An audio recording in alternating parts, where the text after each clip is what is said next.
glorification of Srila Prabhupada, Lord Chaitanya, and Lord Krishna through his holy Mahamantra names. Namo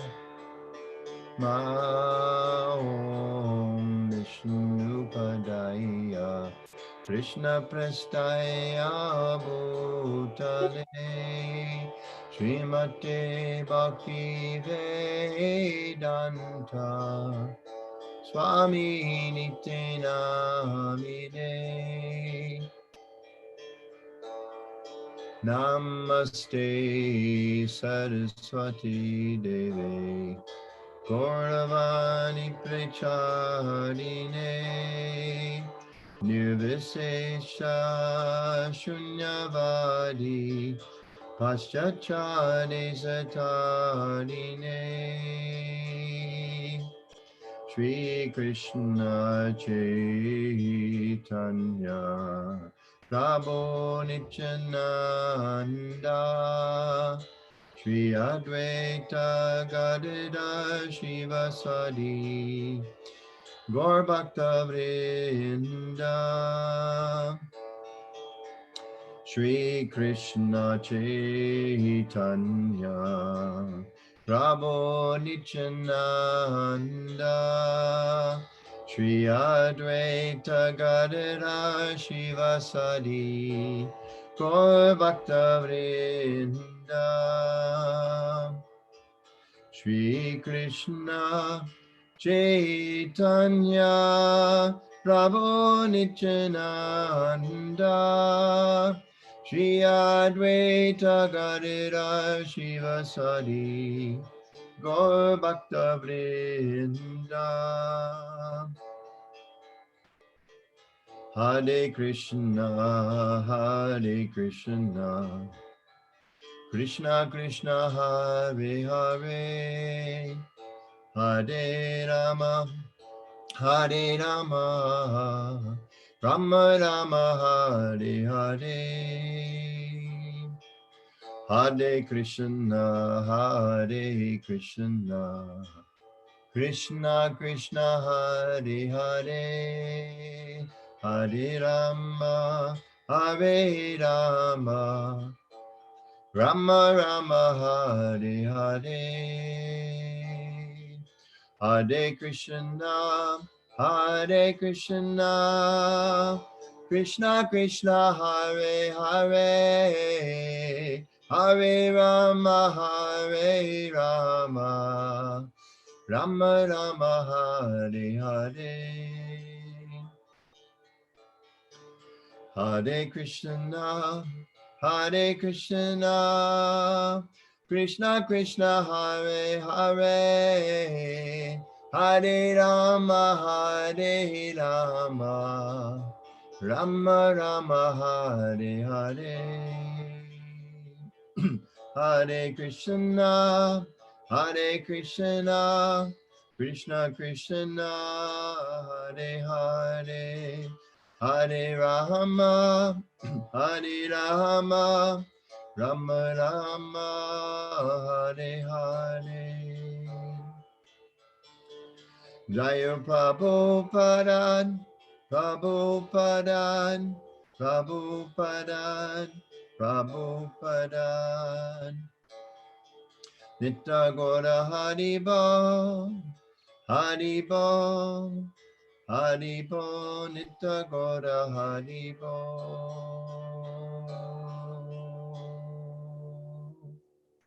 Jai Shri Prabhupada. Jai Shri Prabhupada. Thank you very much. That was very beautiful. Thank you. So, welcome all of you, all the viewers and all the devotees are connecting on YouTube as well as Zoom. So this is our Sunday Feast program from ISKCON of New Jersey. And it is our distinct pleasure to welcome His Grace Anuttama Prabhu to be giving this evening's lecture. It's a very interesting and very useful topic. I've been looking forward to listening to this particular one. Now, those of you who may not know Anuttama Prabhu, he is one of the ISKCON GBC members, which is Governing Body Commission, the leadership body of the International Society for Krishna Consciousness. And he has been serving as a GBC since the year 2000, it's about 20 years or so. And he also served as a chairman between 2014 2015.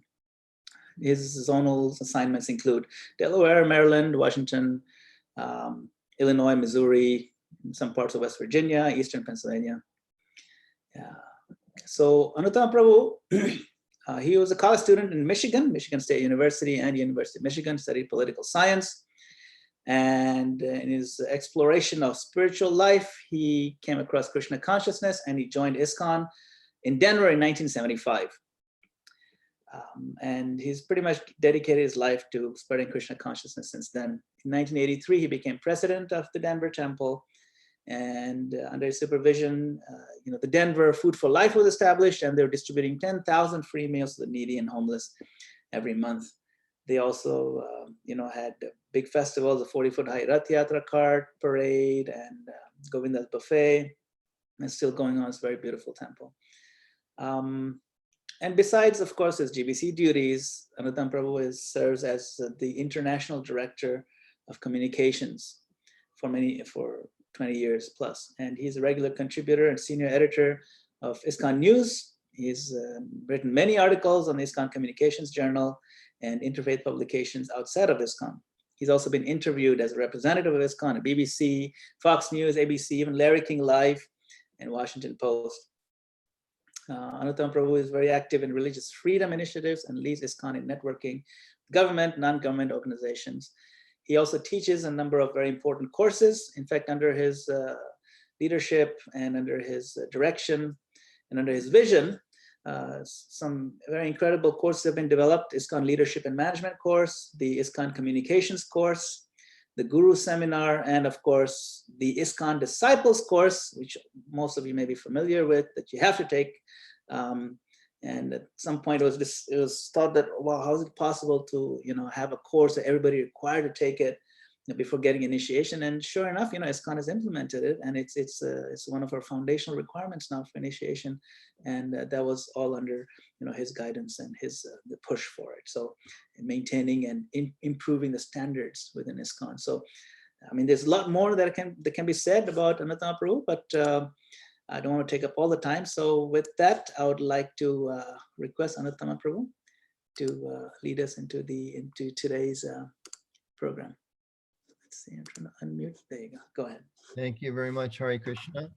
First, I'd like to offer my respectful obeisances unto all the Vaishnavas that are here, part of the New Jersey and what has now become the global New Jersey community through these excellent online courses that you've been having in the classes. So, Vanchakopatrubhyascha Kripasindhibhyevacha Patitanan Pavanebhyo Vaishnavebhyo Namo Namaha. And as you all know, some of the things that Bhanagopal Prabhu mentioned, I have to specifically clarify those Vaishnav things were done with the association and in the support and in service to many other devotees. It always takes more than one person to achieve anything. We always are working in teams, which is connected a little bit actually to tonight's topic. So hearing some of those, I think back actually what a joy it was to work with a team of devotees to help develop the disciple course and work with a team of devotees to help developing the communications course and all those different projects that I've been fortunate enough to work on. I will quickly put a plug in. The communications course is now available online through the Bhaktivedanta College at Radhadesh. It was taught for the very first time just a month ago. I know a lot of devotees from Philadelphia, just a little bit south of New Jersey, took that course, and it's going to be available starting again actually tomorrow. There's a few spots left. So if you're interested there, you can go online, look at Bhaktivedanta College at Radhadesh, and depending on the interest, we may run it, continuously, depending on what kind of response it is.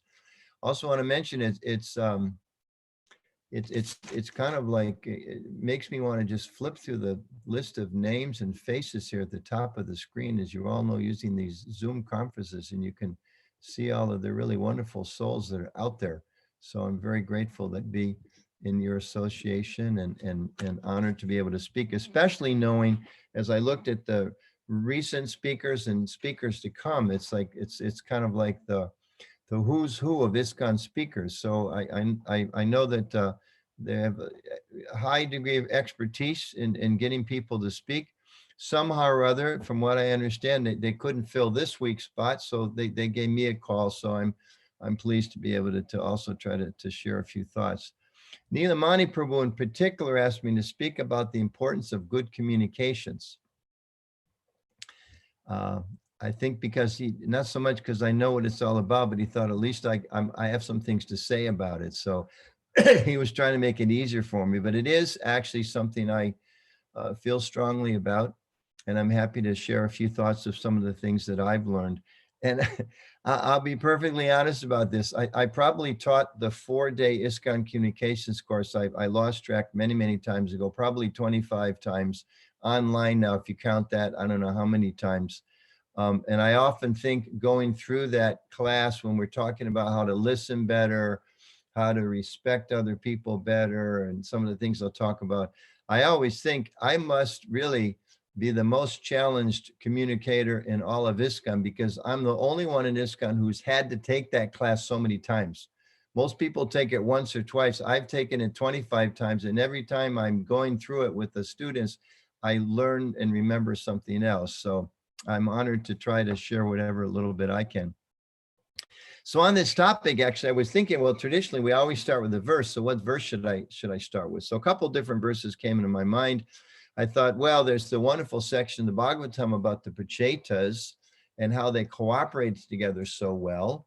And Lord Vishnu himself, when he came and before them, he appreciated, I'm so grateful that you've cooperated so nicely. Of course, that cooperation depends upon communication. So maybe that would be a verse. I thought about that one. And then I thought, well, the whole Bhagavad Gita really is a communications, a dialogue between the Lord and Arjuna. So maybe start with the classic verse 434, Tadvidhi Pranipatina, just learn the truth by hearing submissively and rendering service. And that's another one. Then I thought, okay, thought of a few others. And I thought, well, actually, if we're going to talk about communications in this day and age, maybe this would be the best verse. So allow me to read a verse related to communications, and I think you'll see the need, why it connects within a few minutes as we kind of digest this a little bit. So this is verse 1:10 in the chapter Questions by the Sages. I'll just read it once and then I'll read the English. So we hear the Sanskrit, but we don't need to try to repeat online. It's a little complicated that way. So 1:10. Prayen alpalyusha sabya kalav asmin yuge janaha manda sumanna matayo manda bhagya upadrutaha. O learned one, in this iron age of Kali, men have but short lives. We've all noticed women live longer, so that's part of what maybe they were referring to here. I'm not sure, but anyway, I'll continue. O learned one, in this iron age of Kali, men have but short lives. They are quarrelsome, lazy, misguided, unlucky, and above all, always disturbed. I'll read parts of the purport. Srila Prabhupada comments, the devotees of the Lord are always anxious for the spiritual improvement of the general public. When the sages of Naimisharanya analyzed the state of affairs of the people in this age of Kali, they foresaw that men would live short lives. In Kali Yuga, the duration of life is shortened not so much because of insufficient food, but because of irregular habits. And then jumping around a little bit or skipping some just for a little brevity. And Prabhupada continues, the human life is especially meant for self-realization. That is to say, man should come to know what he is, what the world is, what the supreme truth is. Human life is a means by which the living entity can end all the miseries of the hard struggle for life in material existence, and by which he can return back to Godhead, his eternal home. But due to a bad system of education, men have no desire for self-realization. Even if they come to know about it, they unfortunately become victims of misguided teachers. And there's a couple sentences near the end. Prabhupada says, men are no longer interested in spiritual values. Material sense gratification is now the standard of civilization.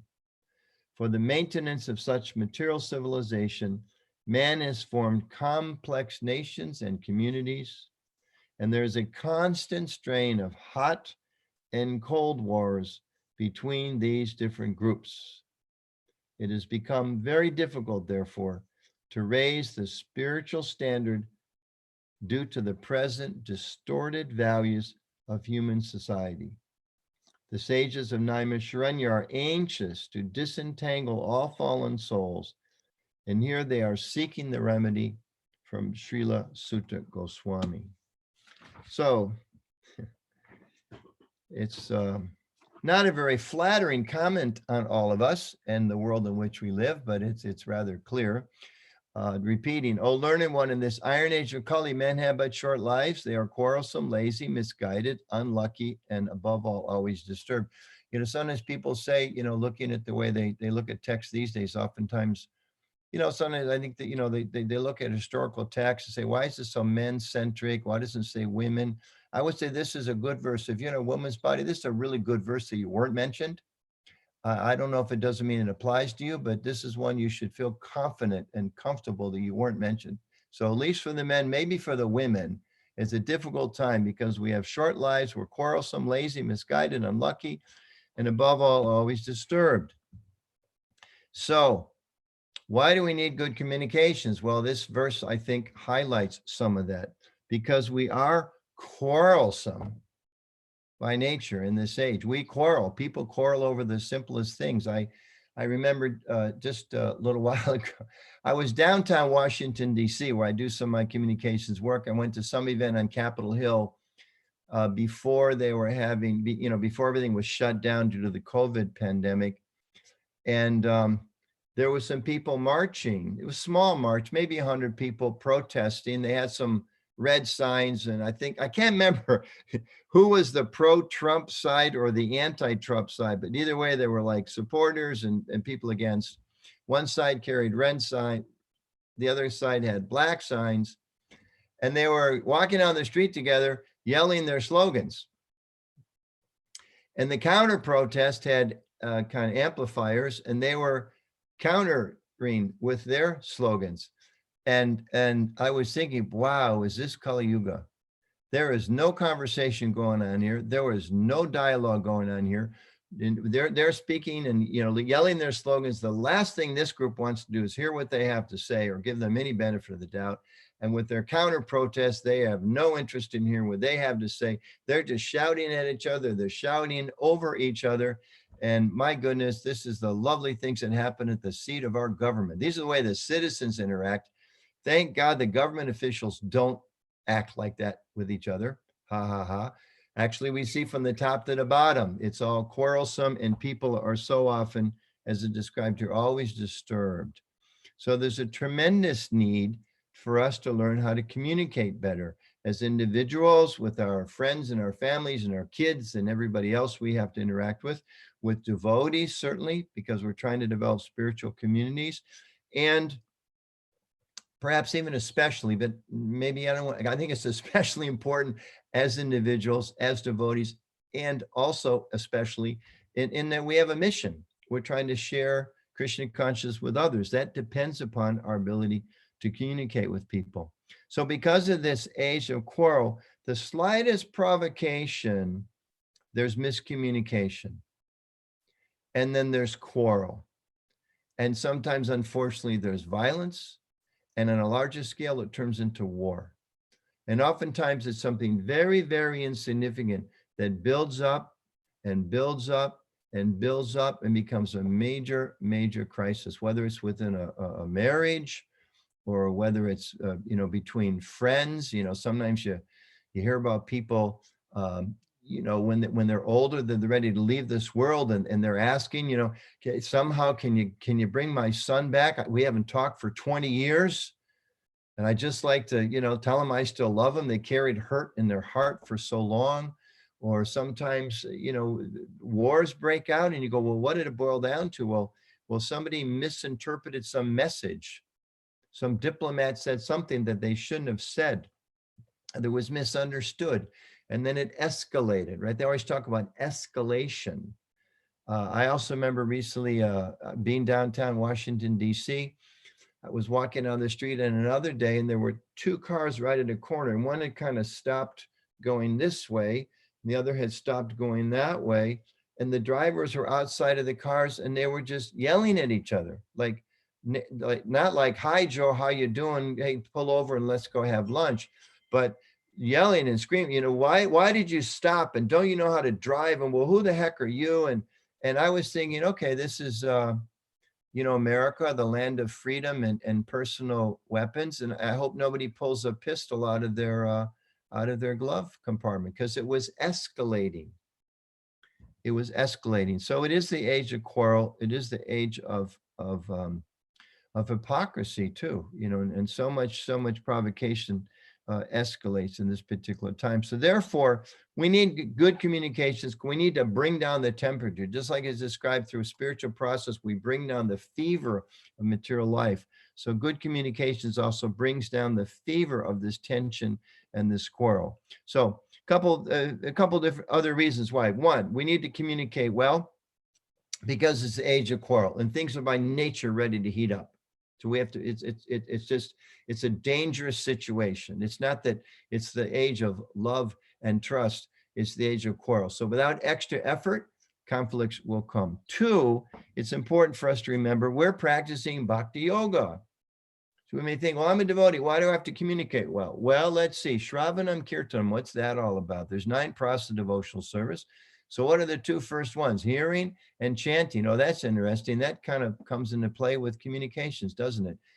Hearing or listening and chanting or speaking. These are 2 essential functions of communications. Of course, there's sign language, and there's so many different technologies for increasing or sometimes decreasing the communications. But it boils down to, what are we hearing through some medium, and what are we speaking, or what are we communicating outwardly? So our 9 process of bhakti is based on good listening, good speaking.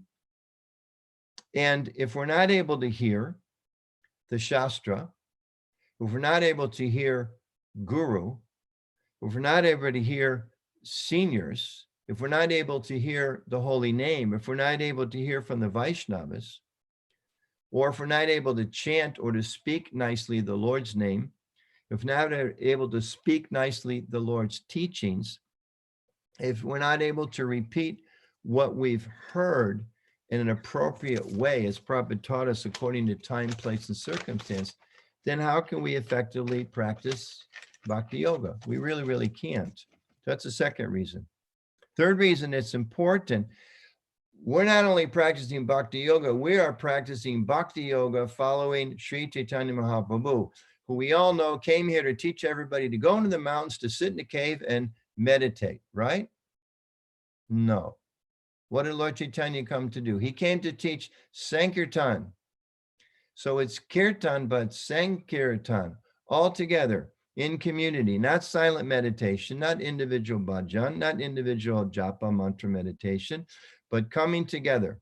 So in order to do that, that means in community. And communities are based on communications. The words are connected. We need to commune with others. We need to communicate with others if we're going to build community, if we're going to be able to function in community. So another reason why it's important, we're going to talk about why first, and then we're going to talk about how, and then we're going to go to talk about some specific tips.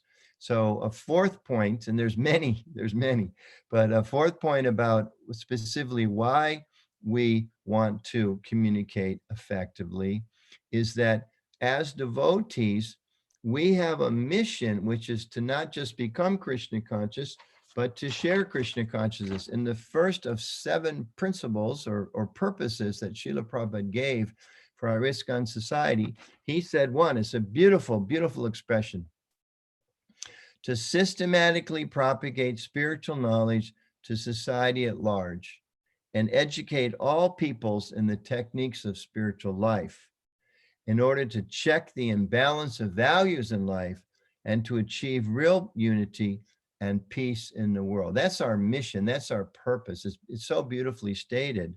And it's very much in sync with what the Prabhupada said here about the sages of Naimisharanya in today's verse that I read. They're anxious to disentangle all fallen souls, and they're seeking the remedy from Srila Sutta Goswami. So Prabhupada's saying we're following in the footsteps of Srila Sutta Goswami, and our mission is to systematically propagate spiritual knowledge to society at large. That means to communicate. If we're going to systematically propagate something, we need to know how to communicate to people. And I'm not going to read from it this evening, but if you go back and you look at those beautiful prayers that Prabhupada offered from the ship, from the Jaladuta in the Boston Harbor, before he officially began his mission in the Western world, it's all about how can I communicate to these people? How will the message penetrate their hearts? How can I somehow express myself in a language they'll understand? Almost every one of those verses or shlokas in Prabhupada's beautiful poem is talking about that. So 4 reasons why it's important to communicate. Again, 1, summarizing, because it's Kali Yuga, it's the age of quarrel. We're fighting an uphill battle here. 2, because it's Bhakti Yoga we're practicing, which is based on hearing and chanting. So we have to be able to communicate with ourselves and with the Lord. 3, because it's Sankirtan, we have to be able to communicate to live in a community. And 4, because if we're going to help propagate this mission, we have to learn to communicate to others. And a little more detail on that. There's a beautiful quote, Prabhupada letter to Tejas Prabhu in the 15th of August, 1973, about the need to communicate with others. Prabhupada wrote, if you make some of the big government officials interested in our movement, then our strength will increase. Key point here. Because we are in the material world, sometimes we require that help. Because we are in the material world, sometimes we require that help. Another point is that if a government officer becomes our admirer or member, then many others will follow. So try to make them sympathizers. So Prabhupada here is identifying 2 really important points. 1, we're in the material world, so we need the help of other people. And if people become sympathetic or become sympathizers to our mission, then they'll be inspired to help us. So we need their help. So help people become sympathizers. So how do you do that? It comes through communicating to people, helping them understand what our purposes are, what noble intentions we have, help them understand the contributions that we're making, help to build win-win relationships. We'll talk perhaps a little bit more about that. But we have to communicate with people in order to get them to become sympathizers. Just like if you're going to try to achieve anything in this world, you need a network of like-minded people. You need allies, you need friends, you need partners, whatever you're trying to achieve. So we also, in the Krishna conscious movement, we need to do similarly. I mean, if you want to go on, if you want, we may say, well, I don't agree with that necessarily. You know, we're supposed to just preach and, you know, Krishna will help us. Okay, well, let's go preach and let's go have Rath Yatra and don't talk to any government about having a permit. How's that going to work? I remember one time I was in Hong Kong and we went in Harinam and the temple's on the 2nd or 3rd floor. Came down onto the street, walked down the street, there's about 15 policemen there. And I thought, okay, time to go back in. So I just turned right around and they said, no, stop. I said, yeah, there's a lot of police. I think there's a problem. They said, no. They're here to escort us on Harinam. I thought, well, that's a unique thing.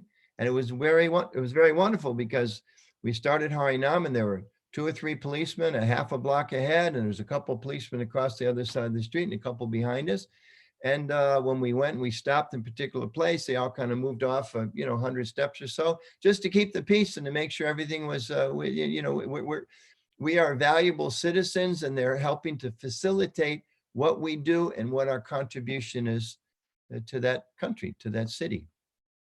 So because we had, the devotees there had made the police sympathetic or understanding or appreciative of what we're going to do, we were able to execute our mission. We're able to go in Harinam.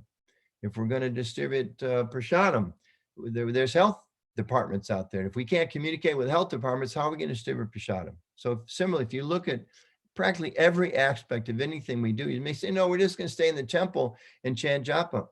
Well, not if you don't have a relationship with the bank, because somebody's going to want rent, somebody's going to want a mortgage. So depending on that relationship, how you're communicating with them, you may increase your longevity if you're staying in the temple, or it could be decreased rather quickly. So in everything we do requires communications. So that's the first point. It is important. Don't think it's not important. So second theme within this, how do we communicate?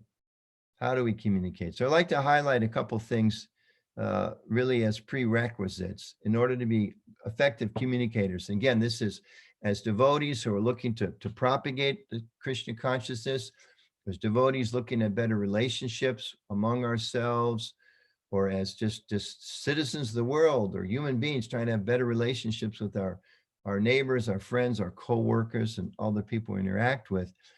The first thing is the mood. I was listening to a lecture this morning, and Prabhupada was reconfirming that as Vaishnavas, we always should remember that I am a servant. I'm not the master. Lord Chaitanya, we know, he said, one who thinks himself lower than the grass, who is more tolerant than a tree, who does not expect personal honor, but is always prepared to give respect to others, can very easily chant the holy name of the Lord. So we want to go deep in our Krishna consciousness.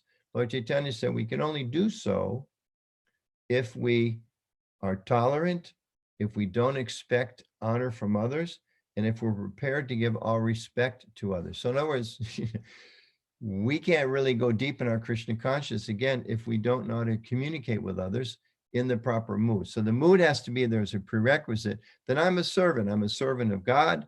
I'm a servant of Guru. I'm a servant of the Vaishnavas. Ultimately, I'm a servant of every living entity, because they're all part and parcel of Krishna.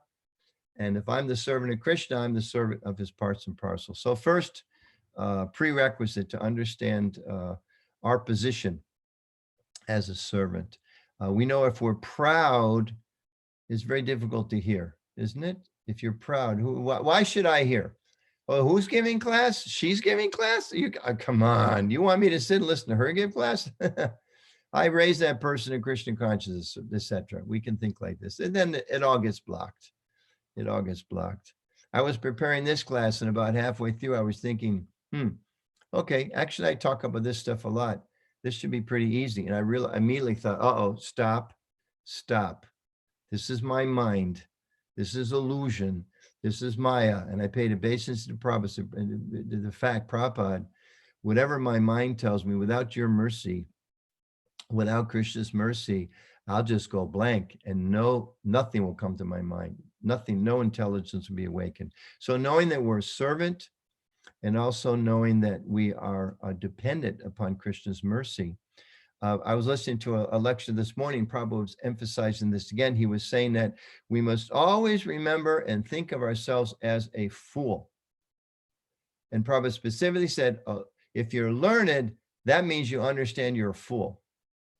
So if you don't understand you're a fool, then you're not learned. And if you're learned, you understand you're a fool. So same thing in our communications with others.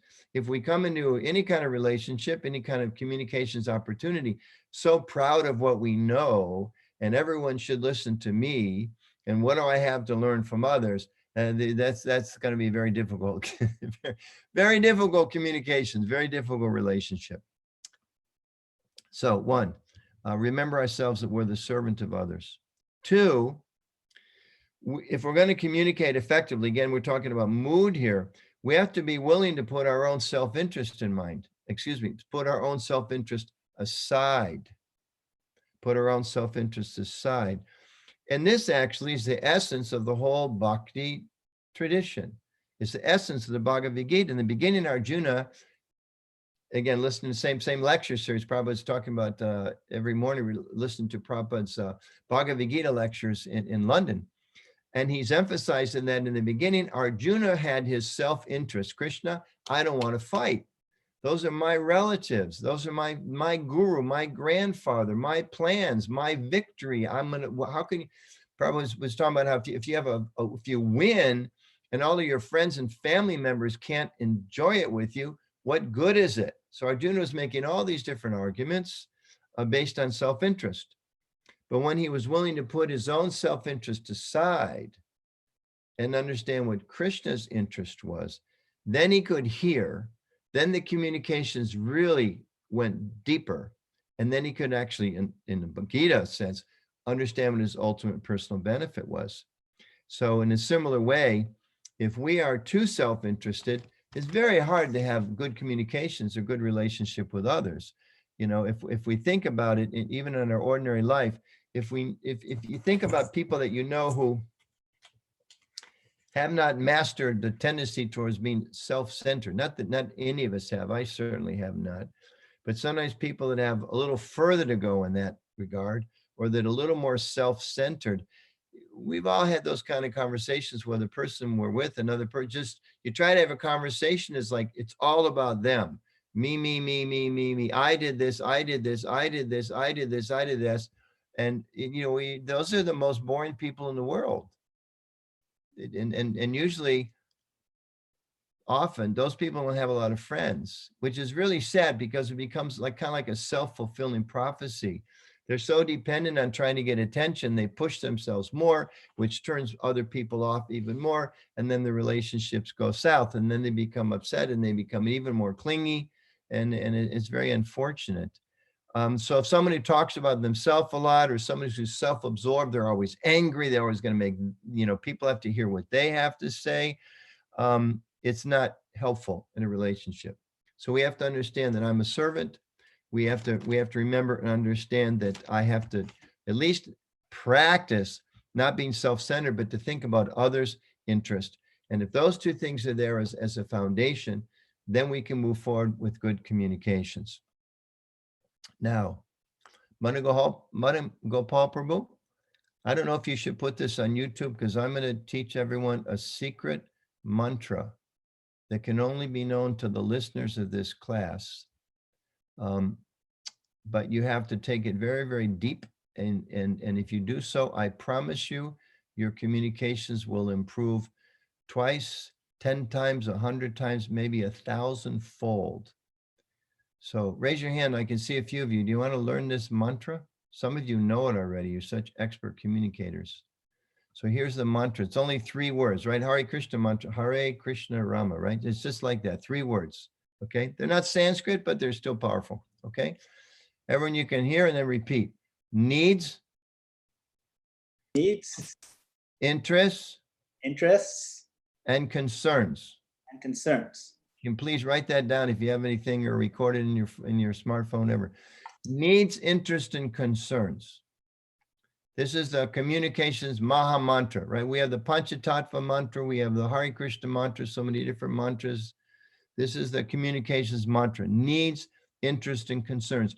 If I want to be able to communicate well, if I want people to hear me, if I want to be able to hear them, if I want to be able to exchange information and exchange feelings and exchange understandings and build community and learn to cooperate and overcome challenges, I have to learn and practice this mantra, which means I need to understand what are the needs, interests, and concerns of the other party. By the grace of the material energy, we are all expert in understanding generally what are my needs, interests, and concerns. So I'm thinking in terms of what do I need? I'm thinking in terms of what I'm interested in. I'm thinking in terms of what am I concerned about? And generally, I'm not so much thinking about the needs and interests, concerns of others. So when there's a conversation, oftentimes I'm talking about myself, she or he's talking about her or himself. And sometimes you see, or you maybe experience when people are talking, that it's kind of talk, as long as they can. And then when their breath runs out, and then this person's just been waiting for that moment of opportunity, and they're blah, blah, blah, blah, blah, blah, blah, blah, blah. Yeah. And then they take a breath, and this person, blah, blah, blah, what happened to me? I went this, and she said this, and he went that, and this, and my mother said, oh yeah, well, my mother, blah, blah, blah, blah. When I was young, when I was 7 years, blah, blah, blah, blah, blah. Oh yeah, well, that's not communications. that may be some kind of ego padding, or certainly it's a time waster. But it's certainly not, there's no community building. There's no information sharing. It's just talking at each other. So secret mantra, we have to understand the needs, interests, and concerns of others. For instance, somebody sometimes may say, well, I don't know how to communicate with my kids. Well, do you understand what's important to your kids? Well, I know what's important for them. No, that's not the question. The question is not, do you know what you think is important for your kids? The question is, what's important to your kids? Well, I do know that they, no. You know that they have to go to school. You know that they have to get good grades. You know that they have to graduate at a college that's important because you've got your ego wrapped up in what kind of university they go to, whatever. But you know what's really important for them is, maybe it's that, maybe it's that they don't feel comfortable around certain types of people and they need to help build their social skills. Or maybe what's important to them is they've always wanted to do sports and you just made them read books, or they always wanted to read books and you made them do sports, or whatever. So therefore, there's not much communication because we all know this term these days, it's a download.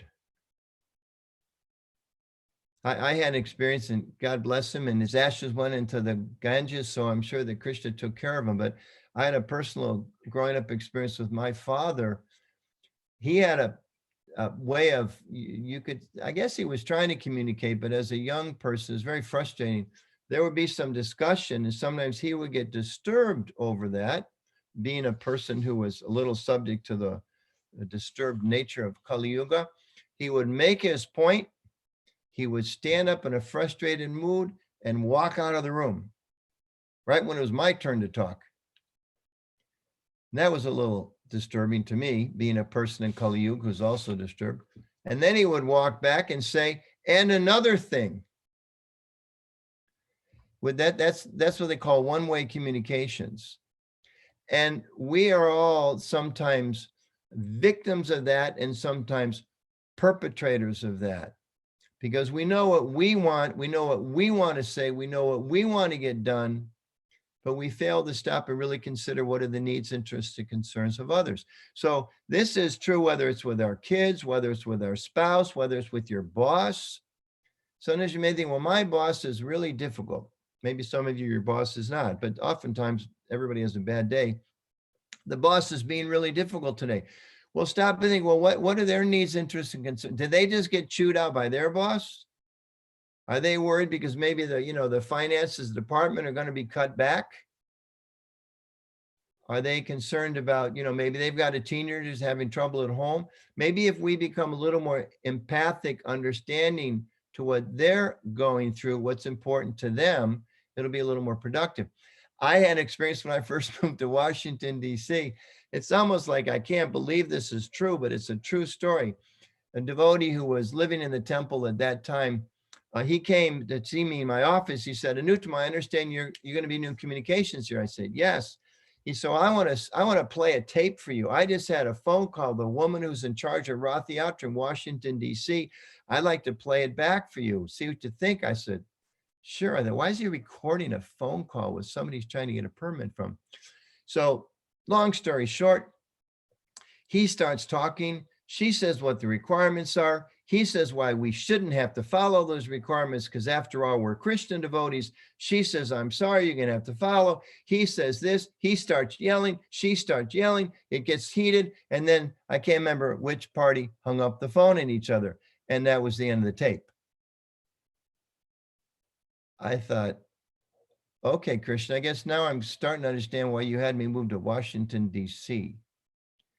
And it took about first thing I went to the president, I said, get that guy out of any kind of outreach work with anybody, in a nice way, whatever, And then I spent about 2 months, begging and crawling and trying to make friends with and threatening a lawsuit and, bringing in elder, Indian members of the community to show the authenticity and showing pictures and quotes from everything I possibly could to reaffirm this woman who had the authority, whether or not we were in the Rath Yatra parade, why it would be in her needs, interests, and concerns to have us in there, going all the way from we're nice people, actually, except for that guy, and we can be cooperative, except for that guy, and we can enhance the parade, except for him, he's not going to be there.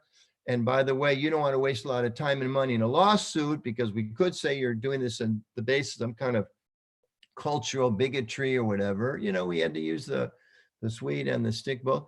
And we, been in that parade, bless the, COVID experience, and nonstop for a long time, because we stopped to think, what are her needs, interests, and concerns? So the boss may be having a bad day. Your kids may be having a day. The government officer, the neighbors, what are their needs, interests, and concerns? Even people you're having conflicts with, trying to understand what are their needs, interests, and concerns. To give another example, as devotees, I was saying, let's say you're asked to give a class. Okay, Anuttama, can you come to New Jersey, or Nilamani, or Madhugopal, or Devotee, can you come to Washington, D.C. and give a class? And you prepare a whole class, you just inspired. You can talk about renunciation because you heard a few lectures and, Christians inspiring you.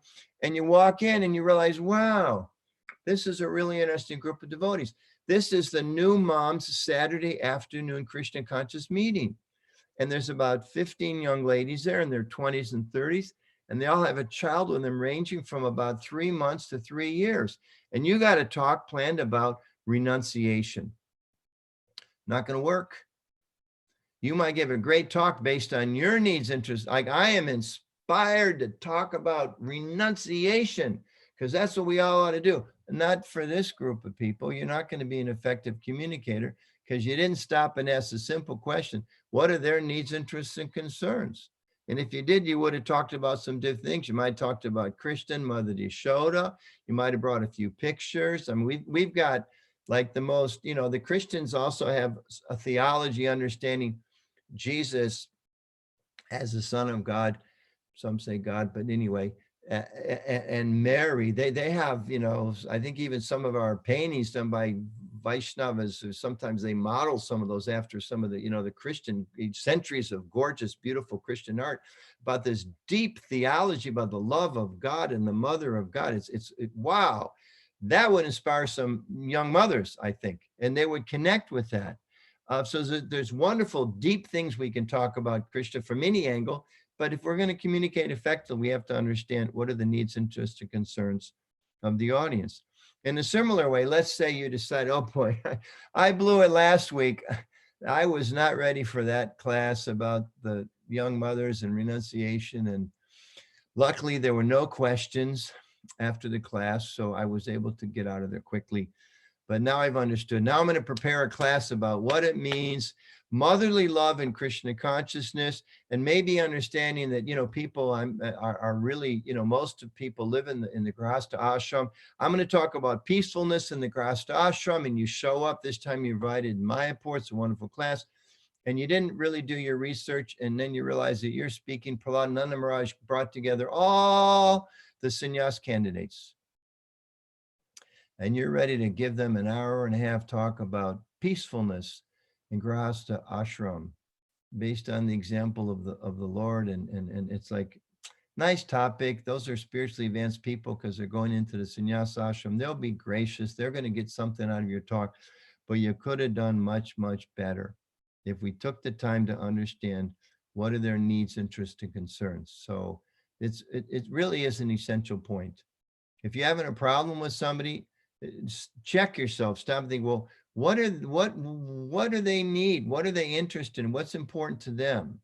And maybe I can build a relationship based on that. Maybe I can talk to them based on that. It'll have a tremendous difference. So if you think about how am I going to, mobilize a team of people to help when we get back to cooking the Sunday feast, or how can I inspire people to distribute more books, or how can I get somebody to help run a teen program at the temple, or how can I, get my husband to help wash dishes after dinner, whatever it is, what are their needs, interests, and concerns? So that's the secret mantra. We talked about the importance of communicating. We talked about some prerequisites about communicating. We talked about the mood that's there.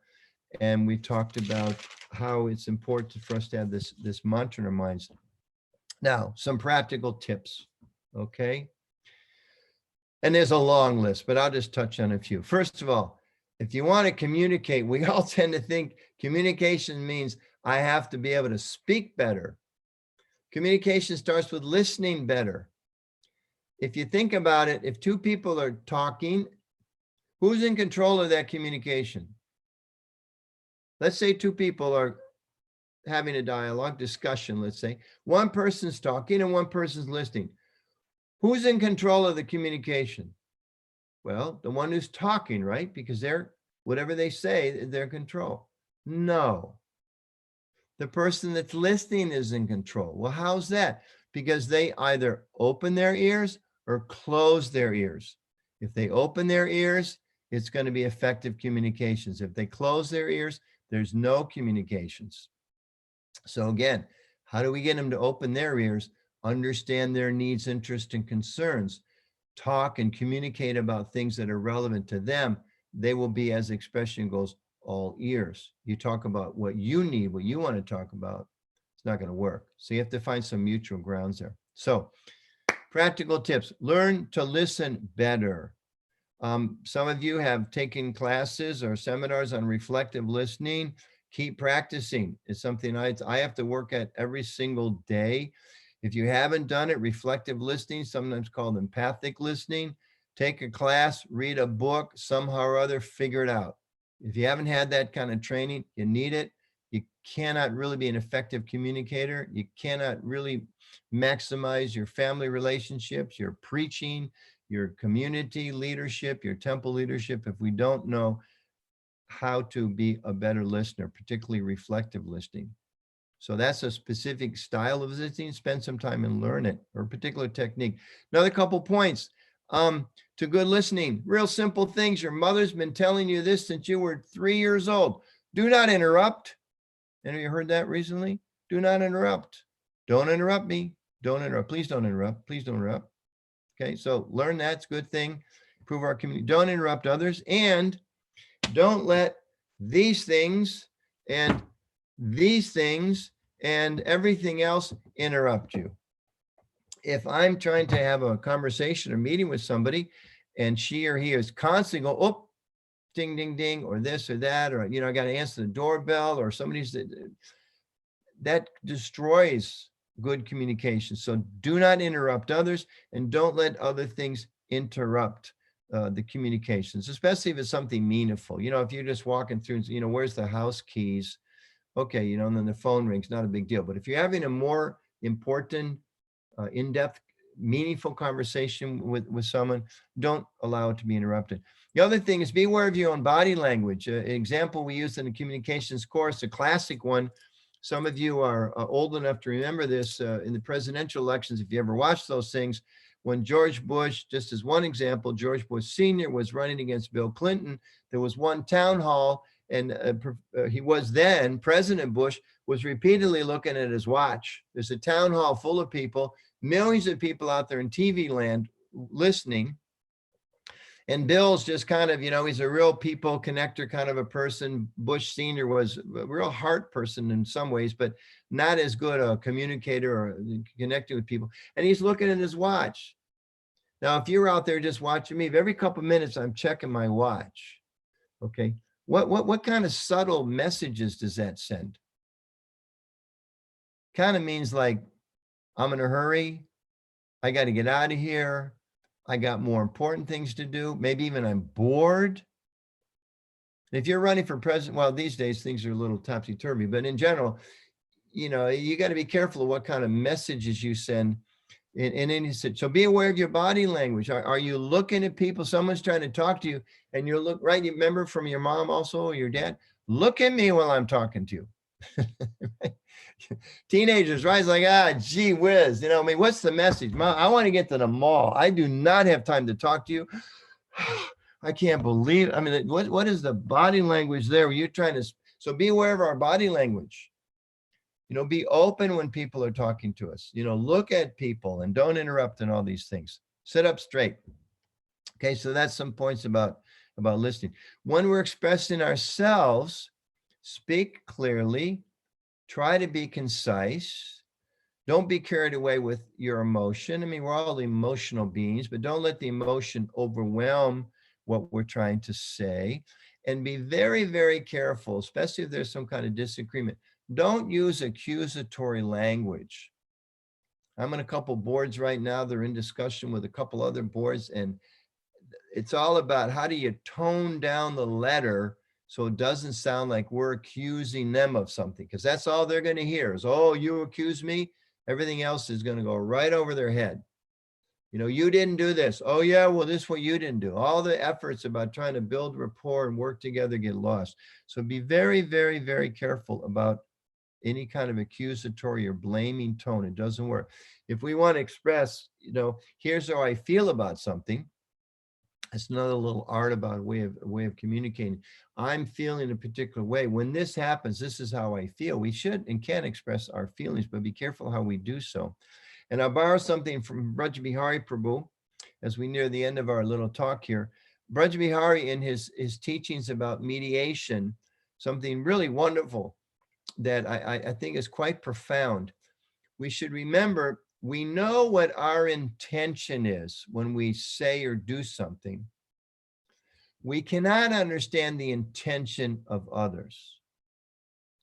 What we know is the impact that it had upon us. So in other words, we may say, when he said this, it really hurt me. Okay, that's valid. This is what I felt. This was the impact of what he said. What we should not say and cannot say is, when he said that, he meant to hurt me. You see the difference? We don't know the other person's intention. He may have been making a joke. He may have just been expressing himself because he's had a really, really bad day. Or he may be angry about something else we did. We don't know. So don't assume we know the other person's intention. We do know what the impact is. In a similar way, sometimes we have a tendency to think, well, I didn't mean any harm. What are they upset about? Okay. You know, all it was a cup of sweet rice I dumped on their head. It's prasadam. It was good for them ultimately, wasn't it? I was just trying to show them that as mad as I am, they deserve to get a lot worse treatment from me, but I just threw a cup of sweet rice because that was a devotional way of expressing myself. I mean, come on. I mean, I'm dramatizing, obviously, but we tend to think like that. Okay, I yelled at you, but you have to understand I didn't mean to hurt you. Well, excuse me, you did hurt me. You don't know what the impact of that. You know what maybe your intention was to do good, but the impact was very different. So we have to be very, very careful. We don't assume what the impact was on the person we're communicating with.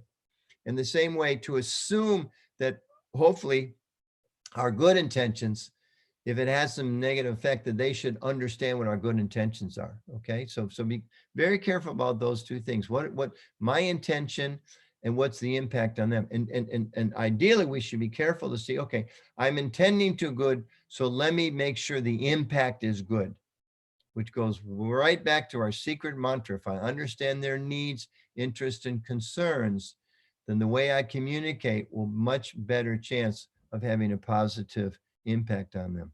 I'm going to just end with just a few quick general tips here, and then we'll open up for some questions.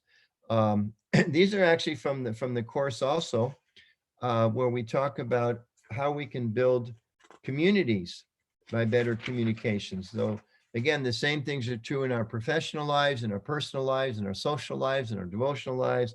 So a few simple tips. One, try to catch other people doing things right, not wrong. We all have kind of like X-ray vision at seeing what other people are doing wrong. Train ourselves to see what other people are doing right. The same way we would hope other people would see what I've done right and maybe overlook the shortcomings. Have that same kind of generous spirit in dealing with others. Try to catch other people doing things right. Here's a very, very important and difficult one. for us living in communities, but it's one that if we learn the skill of self-control, this can change some of the negativity that comes up within families or within friends or within communities practically overnight. Honor the one who is absent. Honor the one who is absent. There is a tendency when someone's not there, we may, because it's the age of Kali, we read about it, we're quarrelsome, lazy, misguided, and always, we may tend to criticize people when they're not there. We say things about people we would never say if they were present. That's a manifestation of the lower modes of nature. That is passion and ignorance working their harmful effects in us. So when someone is not there, honor them. Let's say Mud and Gopal and I were having a conversation about Vishnu. Okay, just making up a name, Vishnu. And if I say to Mud and Gopal, you know, Vishnu is, you know, the guy, he doesn't come to the morning program at the temple anymore. And I've seen he's really kind of angry. And I'm, you know, I think he's really, he seems kind of like a nonsense. Now Vishnu walks up and says, hey, Prabhus, what are you talking about? Embarrassing moment. And we'll probably end up lying. Okay. So let's change that mood. Okay. Let's do it again. Mad Gopal Prabhu, I'm concerned about Vishnu because he's an important member of our community. I don't know if you've noticed, but he doesn't seem to be attending the temple that often. And I'm wondering what maybe we can do to try to help him. Vishnu walks up. What are you two talking about? Prabhu, to tell you the truth, we're talking about you. You're talking about me? Yeah, we're concerned about you because we love you. You're a member of our community. And like all of us, you know, we all struggle from time to time, and we're concerned that maybe you're struggling with some things and maybe we could help. So very important thing, honor the one who's absent. And if you're in a discussion where somebody's like, well, you know, she's like this and she's like that, just in a very humble way, you know, Majajis, Prabhus, Vaishnavas, let's do this. Let's change the tone of this conversation. If we're going to talk about Vishnu Dasi, let's do so in a way how understand how we can help her. Well, okay, she's got problems. She can be difficult. We all can be like that. But let's try to talk about this in the mood how we can help her, and not just in the mood how we can like relish some materialistic sense of criticizing others. Okay. And if the conversation goes on, sometimes you just go, Prabhu's, Mataji's, sorry, I can't be part of this conversation. And then you go hang out with somebody who is a little different modes. Okay. So catch others doing right, honor the one who's present. Third thing, little more simple, easy to understand, under promise and over deliver. Don't make a bunch of commitments you can't fill. Oh, I'll do this service. I'll do that service. I can be there by 5 o'clock. Then don't do that. If you think you can be there by 5, tell everybody 5:15 and get there early. They'll be happy. You know, if you think you can do all the DD laundry, don't promise you're going to do the DD laundry and the this and the this. Just, you know, say, I'll get the DD laundry done.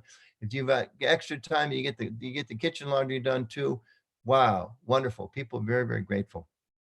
Just 2 more. Never criticize people publicly. If you are in a position that you're some authority, a parent, a senior devotee, or whatever, a boss at the office, don't criticize publicly. Criticize or offer critique or room for improvement. It's a better way of saying it. Do that privately, not publicly. Praise in public, criticize in private. And if you must correct someone, 2 positives first. You know, Nuno, I'll let you know that class you gave was I thought it was good. You did this very nicely, and that was very effective. And this was a really good reference you used here. I think maybe it could have been improved if you've done this instead. Not, or if you've done this a little differently. So give me some positive feedback first, because then I'm willing to hear, you know, then I know you're actually my friend. You're not just trying to cut me up and make me feel foolish. So give a couple positives first, and then some room for improvement. And then the last one, it was true in the days of probably goes back to when there were pigeon carriers or Pony Express riders. Certainly was true in the days of email. It's true very much more so in the days of text and SMS and posting and all those things. Don't send an emotional email or text or post without stopping. And with letters and emails, my rule is 24 hours. And those of you that post a lot, maybe say, well, people on to a different topic. Okay, give yourself 6 hours. Because sometimes you find you see somebody writes you, you hear something, you immediately respond. All the The fire comes out of the fingertips. Dear Prabhu, please accept my humble obeisances. You are a rascal, offender, and what you just said was the most ridiculous, offensive thing in the movement of Srila Prabhupada in the history of Vaishnavism, and I think you should give it up for your own benefit and the benefit of the world. Send. Uh-oh. Now I'm in trouble. And chances are that little 3 or 5 minutes or 1 hour of manifesting your emotions, whether it's angry or frustrated or hurt, whatever, it might take you an hour or a day or frankly, a week, a month, a year or more to undo the negative effect of that bitter, insensitive, overly self-absorbed, frankly, communication. So just pause. Just, sometimes when I write letters like that, if I'm feeling strong, I address it to my wife, knowing that if she gets it, she'll go, what did you send me? Because sometimes things get sent by mistake, isn't it? You think it didn't go, but somehow it got sent. So even address it to somebody other than the person you want to write to, or put in a different face, put in your personal Facebook box where nobody can see it. And then think about it, because probably what you'll come back and do is like, instead of dear Prabhu, you're a rascal, it'll come back, dear Prabhu, I've been thinking about what you said, and you might have written that in a mood, maybe you're upset, but I'd really like to talk with you about it because I don't agree with everything you wrote. And these are some of the things that I'm thinking about it, as opposed to you're a rascal, et cetera, et cetera, et cetera. So those are some practical tips. And I'll stop there. Maybe I'll just end with this one other quote from Lord Chaitanya, and then questions and things. Going back to who are we? What's our role, and why should we communicate with other people? Lord Chaitanya, I'm not a Brahmana. I'm not a Kshatriya, nor a Vaishya, nor a Sudra, nor am I a Brahmachari, a householder, a Vanaprastha, or a sannyasi. I identify myself only as the servant of the servant of the servant of the lotus feet of Lord Sri Krishna, the maintainer of the gopis. So if we're understanding that, remembering that, communication becomes a lot easier. Then we can just work in some of the practical tips. There's lots and lots of books out there and lectures. You can go online and learn a whole lot more than what I just talked about today. But keep in mind always this mood. Keep in mind this mantra, the needs, interests, and concerns of others, and keep this mood in mind that I'm a servant and actually I'm a fool. And I should always be humble in front of others and not become proud.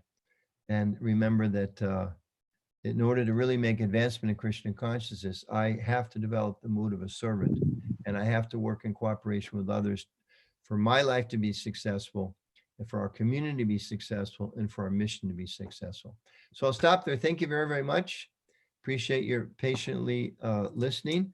Those of you that switched on to, I know I've learned these tricks too. You can go onto Zoom and you can take the visual off, and you can go reheat some of those pakoras you had for lunch today while you're here in class, or, if you want everybody to know you have a sweet tooth, you can secretly, eat a big bowl or half gallon of ice cream, whatever your particular inspiration. So those who've been doing that, I hope you also were inspired through those other activities to hear a little bit. And now we'll open up for some questions. Thank you. Thank you, Anuttama Prabhu, for a wonderful class, and very inspired. Certainly got inspired by your most recent ideas of pakoras and ice cream.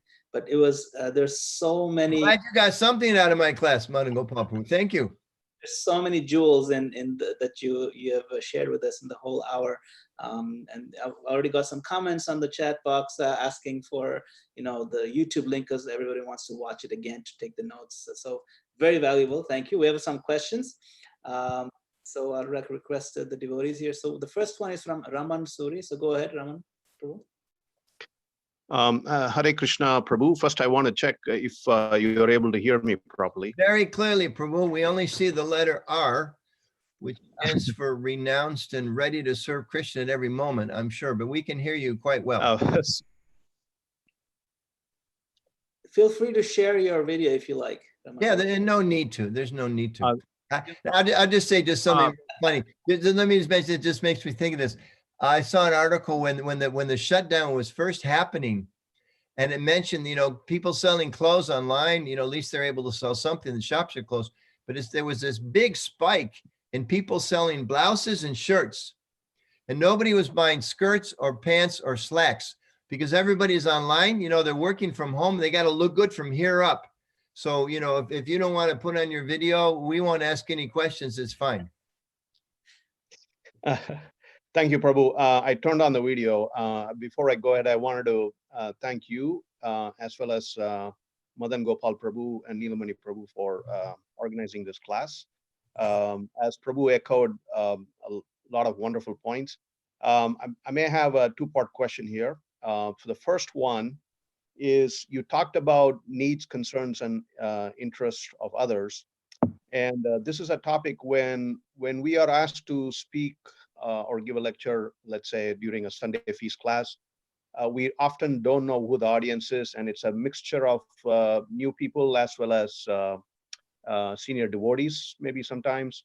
So in such circumstances, what is your recommendation for us to do some homework and collect the, decide on the topic itself? Can you share some tips? Yeah, that's a great question. And that's one that we all should ask anytime we're going to give a class. There's a session on public speaking that's also part of this course. And it's the first question always ask is, who is the audience?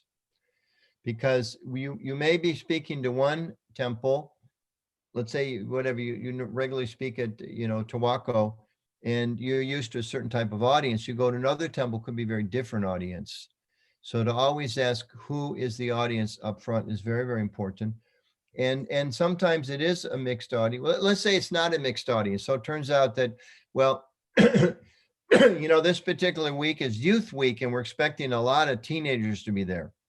So knowing that, then you ask yourself, okay, what's of interest to teenagers? And if you're serious, you do a little bit of research. You ask a couple teenagers, maybe members of the youth group or organizers, what's most important to those young people? Because, unlike me, you don't have a lot of gray hairs, but you have just enough that you may not be the best expert in understanding what teenagers are interested in.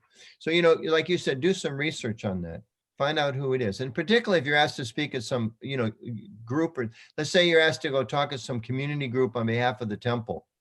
So, you need to know ahead of time, are these little old ladies? Are they mostly, is it young people? Is it older people? Is it mostly government officials that show up? Are they neighbors? What type of speakers have they had in the past? What types of talks do they usually like? How long is it supposed to be? All of those kind of things. So do as much research as you possibly can. That's the first point. Second thing, if it's a mixed audience, which usually our temples are, ask the local people, well, who's there? Ask the temple president or the person that arranges, what are the kind of things you recommend for your particular audience? And also find out, well, who spoke recently?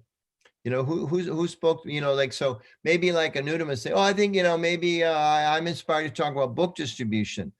But then I go in and start giving my talk, and I notice people don't seem as inspired as I thought they would be. And I found out later, well, Vaishya Prabhu gave a class 2 Sundays in a row, and Anuttama, your talk was really flat compared to what Vaishya Prabhu had to say about book distribution. So find out the context, who was there before. Those questions are important too. Now, if it's a mixed audience, which is the second part of your question, again, what's the mixture? How many people are going to be there, say with our communities, are maybe newcomers? How many are going to be young people? Are there going to be young couples? Are a lot of older people? Is it mostly people born in America? Is a lot of people that were born in India? And what's their background? Are they mostly of Hindu origin? Are there a lot of yogis in the crowd? All those kind of things.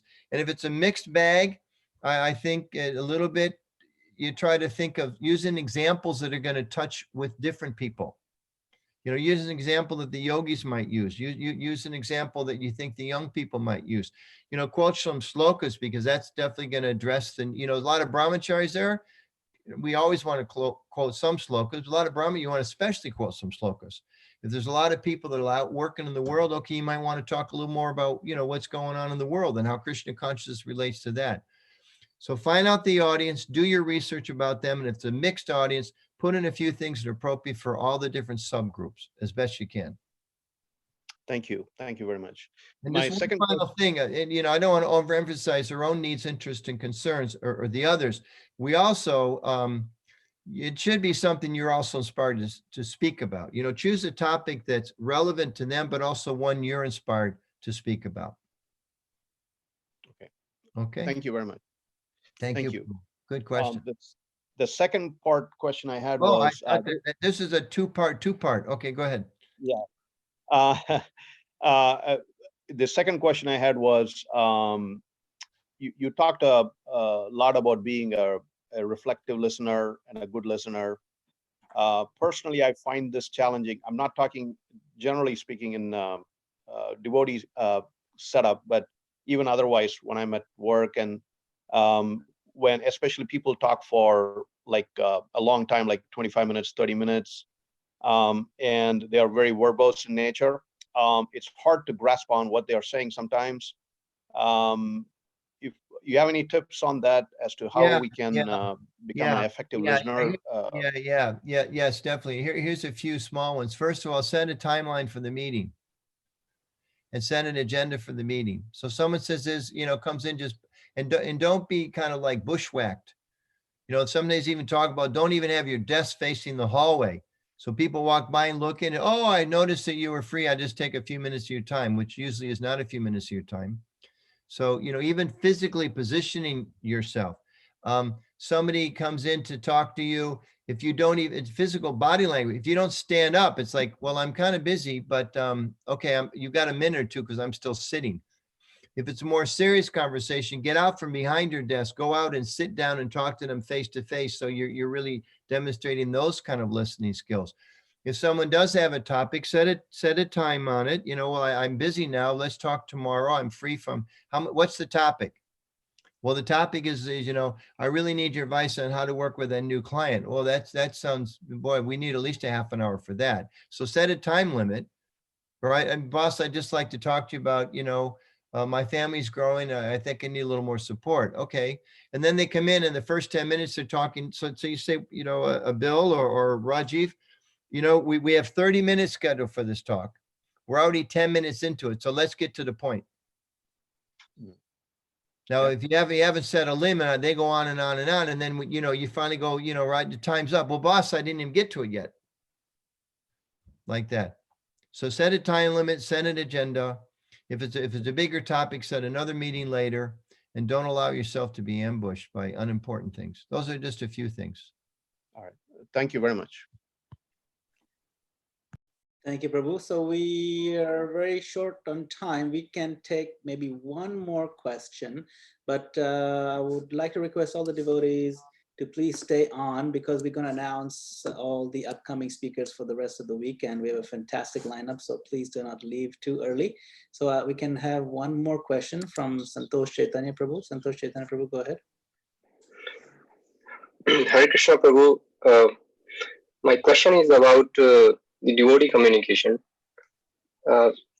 Sometimes it happens that when we ask for feedback to the devotees are very careful, or sometimes they are too afraid to give the feedback. So that happened sometime to me also when a devotee was asking about his feedback, and because of Vaishnava Aparadh or following the Vaishnava etiquette, I was too careful to give him any feedback, and that's very weird situation that somebody is asking the feedback upfront, and then whatever the process we are in, especially in ISKCON, and whatever the teachings we get, especially the Vaishnava Aparadh, the fear of Vaishnava Aparadh, it's so big that we really don't give the feedback. So what is your suggestion? How should we communicate when we are asked about giving feedback? That's a great question. And we should be afraid of committing Vaishnava Aparadh. We also should be afraid of being stuck where we are and not making any progress in spiritual life. And one of the main reasons we associate with devotees is so we can help each other make advancement. And the whole purpose for asking feedback, the kind of direct answer to your question is, that the reason that we want feedback is we want to improve, isn't it? That's why you want feedback. So I may go back to Madan Gopal Prabhu after this class and say, Prabhu, can you give me some feedback? Now, I'm not asking feedback so he can make me feel bad. I'm asking feedback so he can help me improve. So good feedback, and this is something we all should learn to do and practice doing. You should give feedback of the positives, like, wow, the Sunday feast, after we're released out of our COVID limitations, the Sunday feast was wonderful, Prabhu. This was, the sweet rice was just wonderfully chilly, and the rice was floating just the way it's supposed to. And I thought the sabji was wonderful, and the varieties of this and that. But I didn't want to point out to you, the rice was a little burnt, and a few people, were upset about that. So first some positives, and then room for improvement, because maybe he or she didn't realize that one of the pots of rice was burnt. By pointing it out to them, you're helping them how to serve Krishna better and serve the community better next time. And we should make sure that we reinforce the positive things first. Sometimes talk about a feedback sandwich or like that. But so if we create this environment, which is, we want feedback, and I'll tell you, frankly, the best way to do it, Prabhu, just personally, you'll be the acharya of asking other people for feedback. And then they'll start seeing, well, every time, he's always asking for feedback, and he really, really wants to hear. He wants to hear what he's done well, and he wants to hear how he can improve. And then people start to be less afraid of feedback. Generally, we're kind of like a little afraid. You're just going to criticize me. From the top to the bottom, the boss down to the newbie in the company is like a little afraid about feedback unless this culture is there. If the culture is there, like, we want to improve and we're here to improve together. We want to go deeper and awaken our love for Krishna. We want to understand Prabhupada's mood more and how to push on this movement better. We want to know how to improve. We love giving feedback to each other. I want to hear how I can do better. Now, if every time I ask her for feedback, it's like, Anuttama, this was wrong, and this was wrong, and this is wrong, and this is wrong. Okay, forget it. Why even try? And if that becomes the environment, it's pretty tough to be enthusiastic. But if we say, Prabhu's, Mataji's, can you give me some feedback? Yeah, it should be specific feedback. I thought that, don't just say, how was the Sunday feast? It was nice. How was the class? Oh, very nice. How was the article? Oh, really nice, Prabhu. That's useless. I mean, it's not, it's nice, but it's not very helpful. So here's exactly what was really good about the Sunday feast. Here specifically was very good about the talk. And here's some specific ways you can improve. And if we create that environment in our communities and our culture, then, I mean, you're showing me your love by giving feedback. It's not Vaishnava aparad. If you send me a little message, Nudama, the class was good, blah, blah, blah, blah, blah. But, you talked till 7:22 and, half the people dropped off in Nudama. I think you need to know that next time. Wow, you've really helped me how to do better. And I'm grateful. Is that okay? Okay. So and it begins with ourselves. We have to start by modeling that behavior about ourselves as best we can. Thank you so much, Anuttama Prabhu. And there's some comments on the group chat. If you'd like to see, there are a lot of people writing some appreciations for your class today. You can look at them.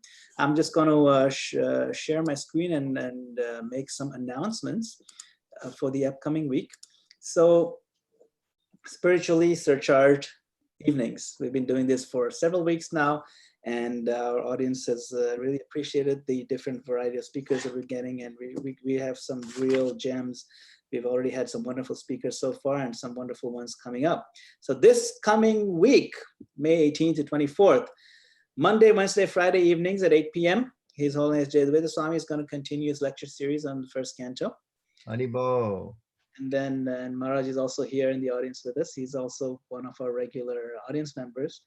I thought I saw him eating ice cream in the corner, but then the screen went away, so I wasn't sure it was him or not. It wasn't ice cream, though.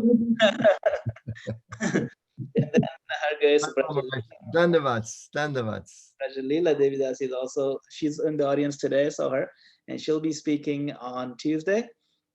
And on Thursday, we have Shubha Vilas Prabhu talking on Hanuman's trip to Lanka. Interesting. And then Saturday morning at 11 a.m., that's next Saturday, His Grace Kurma Prabhu of the cooking fame, Kurma Prabhu from Australia. He'll be talking about Srila Prabhupada's pastimes in Australia and New Zealand, the great Australian adventure. So that's a very special class. And then Saturday evening at 8 p.m., His Holiness Bhakti Rasamrita Swami. And then on Sunday evening, that's next Sunday at 6 p.m., Amarendra Prabhu. So we have some wonderful speakers coming up. So thank you all very much. I would like to request His Grace Neelmani Prabhu to offer a word of thanks and appreciation for the audience. So Anuttama Prabhu, my Dandavat pranams. And, I was thinking all through the class that,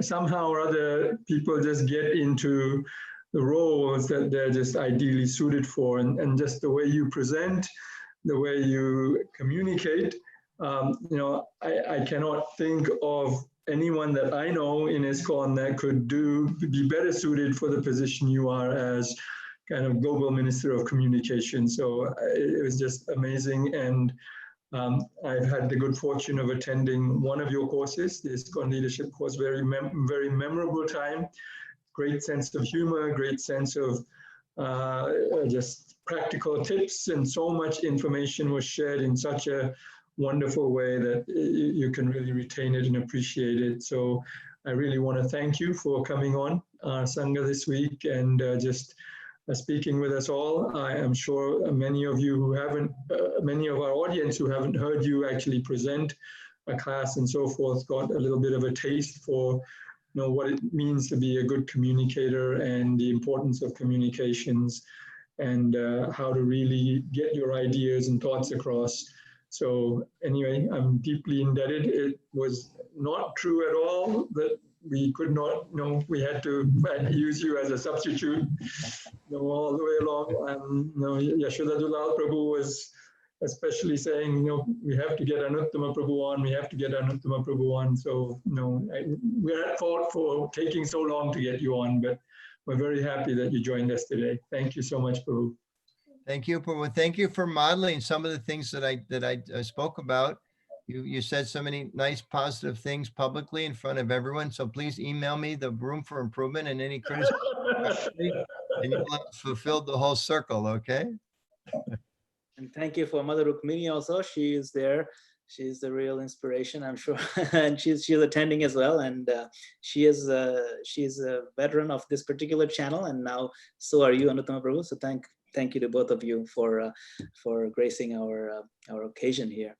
I just want to mention too, I think it's wonderful. You look at the lineup of speakers, you've got some, well-known and fantastically capable people from around the world who are speaking. It really is wonderful. A lot of different temples are doing these Zoom classes and different things, but somehow or other, you're getting a lot of mercy. Now, somebody behind the scenes is working very hard to line all of these devotees up, and the variety of speakers, it's really wonderful. And I think you're going to be, already, I know there's more and more people are saying, like, what class you want to hear this week?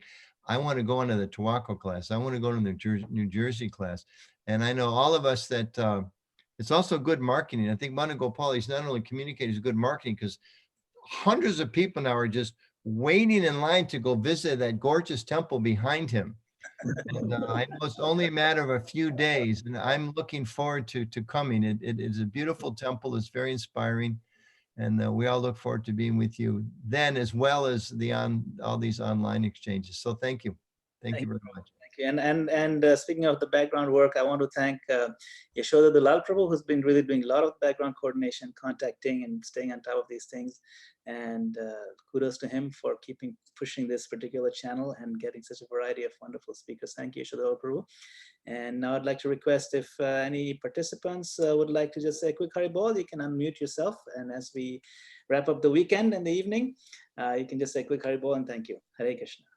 Hare Haribol, Anuttama. Thank you. Thank you, Prabhu. Haribol. Thank you. Haribol, Haribol. Thank you, Anuttama Prabhu. Well, everybody, stay well, Haribol. stay healthy. Thank you so much, Prabhuji. Haribol. Hare Krishna, Anuttama Prabhu. Thank you so Hare much. Krishna. Thank you, Dandavad. Thank you. Haribol. Haribol. Guru. Hare Krishna, Prabhu. Hare Krishna. Haribol. Haribol. Hari Hare Bol. Krishna. Hare Krishna. Thank you. Anuttama Prabhu. Krishna, Anuttama Prabhu. Hare Krishna. Hari Bol. Hare Krishna, Anuttama Prabhu. Hari Bol. Hare Yes. Krishna. Dandavad. He's gone. Hare Krishna, Prabhu. Thank you very much. Hari. Hare Krishna, Anuttama Prabhu. He's gone. Hari Bol. Hari Bol. He's gone. Okay. Hari Bol.